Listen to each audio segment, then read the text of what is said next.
High রে, আমি তাহিরিরেও কি এমনি গোসল করাইব? আমার মাথা থেকে বুঝি পাগড়িটা খুললা ফালাইব, আমার শরীর থেকে বুঝি পাঞ্জাবি খুললা ফালাইব, আমার শরীর থেকে আংটি কাইতন গুলা খুললা ফালাইব, বড়ি পাতার গরম জল দিয়া গোসল দিব, কসকু সাবান দিয়ে আমারে গোসল করাইব। কত মায়া, মায়া রে মায়া। বাজার থেকে আমার লড়লো নতুন সাদা কাপড় আনবো, কত মায়া। আমার আইনা সেলাইবিহীন কাপড়টা 3টা কাপড় দিয়ে বান্ডিং দিব, কত মায়া, কত মায়া। আরে কত মায়া, মায়া রে হাজীগঞ্জের মানুষ, কত মায়া। মসজিদের পালকি না আমার আস্তে করে শোয়া দিব, কত মায়া। এমনিতে কান্দের মধ্যে বার লয় না, কিন্তু মৃতের খাটটা কান্দে লইবার লাগা পাগল হইয়া যায়, কত মায়া। ও বন্ধু, আমার নবী কয় যারা লাশ কান্দের মধ্যে লইয়া 40টা কদম হাঁটবি, আমার আল্লাহ 40টা কবিরা গুনাহ মাফ করে দিবে।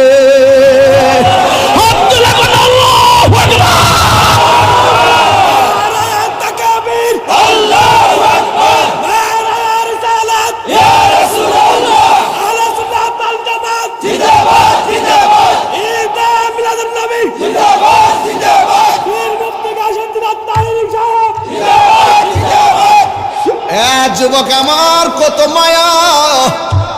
এ যুবক, একদম কথা বলবি না, তোর বাপের কথা মনে পড়। এ যুবক, আপনার আম্মার কথা মনে করেন, আপনার দাদার কথা মনে করেন, আপনার দাদির কথা মনে করেন, আপনার নানার কথা মনে করেন।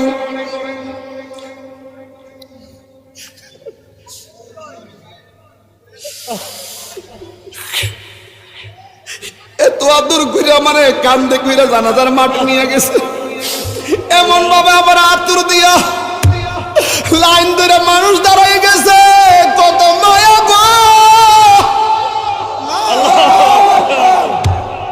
এত মায়া কেন?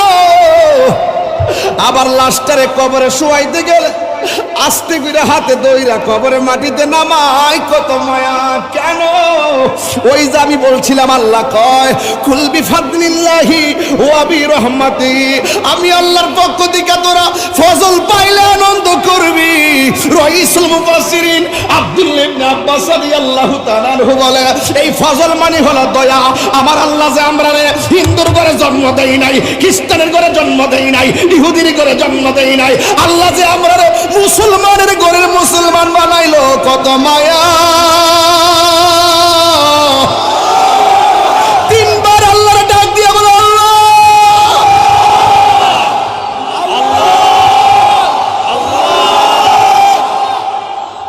কি দিয়া বুঝাইতাম, কত মায়া, মায়া রে।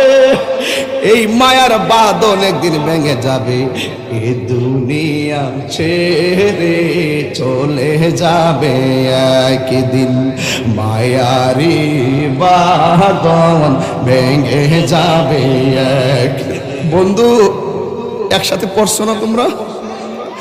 একটা লন্ডন চলে গেছে, আরেকটা ঢাকা চলে গেছে, আরেকজন বাড়িতে কৃষি কাজ করে, বন্ধু বন্ধুরে ফাঁকি দিয়া দিয়ে এক এক সময় চলে যায়, মায়ার বাঁধন ভেঙে যাইতেছে, খবর নাই। এ দুনিয়া ছেড়ে চলে যাব একদিন, মায়ারি বাঁধন ভেঙে যাবে একদিন, আসব না আমি আর এ ভুবনে কোনদিন, আসব না আমি আর এ ভুবনে কোনদিন, এ দুনিয়া ছেড়ে চলে যাবে একদিন। বলো, এ দুনিয়া যাব একদিন, এই যে বাড়ি গাড়ি ক্ষমতা সবই চলে যাব আমি, পরে রবে সবই। দুনিয়ার মায়া সব দুনিয়ার মায়া সব চলে যাবে একদিন, এ দুনিয়া ছেড়ে এ দুনিয়া ছেড়ে চলে যাব, মায়ারি বাঁধন ভেঙে যাব। আমি হাসি খুশির একটা মানুষ, আমি কিন্তু একটা হাসি খুশির মানুষ। যখন আমি দেখি হাজার হাজার মানুষ, আবার যখন চিন্তা করি আমি মরে গেলে আমার কবরে কেউ যাবে না, তখন আমি মনে করি পৃথিবীটা মিশে মায়ার বন্ধন। আল্লাহ কই রহমতিহি, রহমত পেলে তোমরা আনন্দ করো। ও বন্ধুরে, রহমত কেডায়? রহমত হলো রাহমাতাল লিল আলামিন। এই রহমত হলো আমার নবীজি। জোরে জোরে কি সুবহানাল্লাহ বলা যাবে না? আইরে আমার বাবা, রহমত আমার রহমাতাল লিল আলামিন। এ বন্ধু, আল্লাহ বলে ফজল পেলে আনন্দ করো। আল্লাহরে বলি আল্লাহ কুরআন পাইছি আমরা আনন্দিত, ও আল্লাহ ইসলাম পাইছি আমরা আনন্দিত। আল্লাহ কই রহমত পেলে তোমরা আনন্দ করো। তাইলে নবীরে পাইয়া কি আমরা খুশি না বেজার? কেন খুশি জানেননি? এই পৃথিবীর মানুষ টাকা দেখা, মানুষ টাকা দেখা, পদ দে পদ, বংশ দীক্ষা মূল্যায়ন করে, লাঠি দেখা মূল্যায়ন করে, টাকা দিয়া মূল্যায়ন করে, ভালোবাসার মূল্যায়ন পৃথিবীর মানুষ করে না। কিন্তু একজন মদিনায় শুয়ে শুয়ে উম্মতের জন্য কান্দে, ইনি তোমার সম্পদের দিকে তাকাইতো না, বংশের দিকে তাকাইতো না।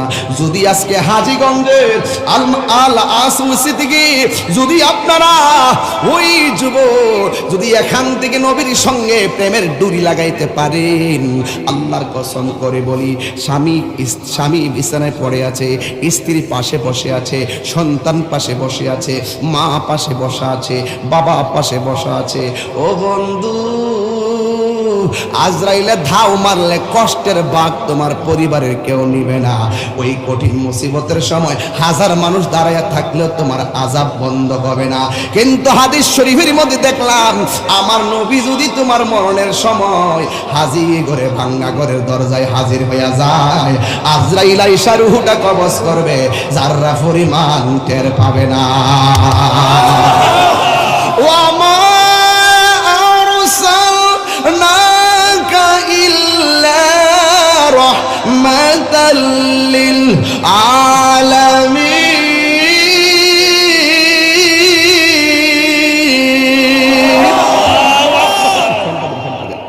আমার যুবক ভাইয়েরা, আমার নবীকে আল্লাহ রহমত বানাইয়া 12 রবিউল আউয়াল দুনিয়াতে পাঠাইছে। নবী ছাড়া কবরের কোনো আপন কেউ হবে না। এই জন্য তাহিরি কেন নবী নবী করে? তাহিরি এই জন্য নবী নবী করে, কারণ তাহিরি বালা কইরাই জানে এই দুনিয়ার কোনো বন্ধু আমার আপন হবে না, কোনো বান্ধবী আমার আপন হবে না। যিনি একমাত্র আপন হবে তিনি 12 রবিউল আউয়াল শুভ আগমন করে আমাদেরকে ধন্য করেছেন, জগৎকে ধন্য করেছেন। তিনি শুধু দুনিয়াতে আইসাই নবী হয় নাই, যখন কেউ ছিল না, শুধু আল্লাহ ছিল আর নবী ছিল। আল্লাহ বলেন কুনতু কানজান মখফিয়ান, আমি আল্লাহ ছিলাম একটা গুপ্ত ভান্ডার। আমি আল্লাহ বন্ধুরে বানাইছি, বন্ধু আমার দেখেছে, আমি বন্ধুরে দেখেছি, আমার বন্ধু আমার ডেকেছে, আমি বন্ধুরে ডেকেছি। ফাজাআলা যালিকা নূরু ইয়াদুরু বিল কুদরতি হাইসু শা আল্লাহু তাআলা। তখন আমার আল্লাহ রব্বুল আলামিন নবীকে বানাইয়া আমার আল্লাহ যেটাই খুশি সেটাই ঘুরাইছে। কত বছর ঘুরাইছে, কত হাজার বছর ঘুরাইছে, কি কি দেখাইছে। আল্লাহ এবং নবীর মাঝে এমন প্রেমের খেলা আছে না নাই? আল্লাহ যখন ছিল একা, নাহি ছিল কোনো সকা, তখন আল্লাহ প্রকাশিতে চাই। আল্লাহ হাকিকতের নূর দিয়া হাবিবের নূর করলেন পয়দা। হাকিকতের নূর কইছি কি লাগা? এটাও তো মৌলবীরা বুঝবে না, কথা কোন ঠিক না বেঠি? যদি বুঝতো ফেরেশতার তো নূরের তৈরি, ফেরেশতা দি সিদরাতুল মুনতাহা যায় কয় নবী গো আর একটু সামনে গেলে আমি জল্লা ফিরা সরকার হয়ে যাবো গা। ওমা এই নূর জল্লা যাবো গা, নবীর নূর গেল কেমনে? এই জন্য নবীর নূর হইল হাকিকতের নূর। জোরে বলেন সুবহানাল্লাহ। আল্লাহ যখন ছিল একা, নাহি ছিল কোনো সকাল, তখন আল্লাহ প্রকাশিতে চায়। আল্লাহ হাকিকতের নূর দিয়া হাবিবের নূর করলেন পয়দা, ওরে তুষ মারিলেন এশকের দরিয়া। আয় রে সময় যায়, পর দরুদ নবী মুস্তাফায়, পর দরুদ নবী মুস্তাফা। আয় রে সময় যায়, পর দরুদ নবী মুস্তাফা। আল্লাহ মুহাম্মদী নূর হইতে আপনি আল্লাহ পাক জাতে সৃষ্টি করলেন তামাম দুনিয়া।